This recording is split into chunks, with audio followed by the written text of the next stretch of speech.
அஸ்ஸலாமு அலைக்கும் வரஹ்மத்துல்லாஹி தஆலா வபரகாத்துஹு. இஸ்லாம் கூறும் மைகள்: பேச்சில் வேண்டும் உண்மை, செயலில் வேண்டும் பொறுமை, நடையில் வேண்டும் எளிமை, எண்ணத்தில் வேண்டும் தூய்மை, சிந்தனையில் வேண்டும் தனிமை, கல்வியில் வேண்டும் பொறாமை, பழகுவதில் வேண்டும் இனிமை, மனிதன் என்பதில்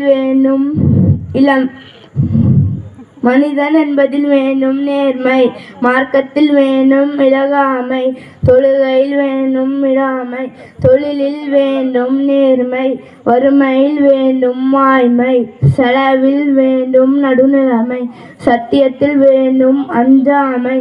பாவத்தில் வேண்டும் இயலாமை,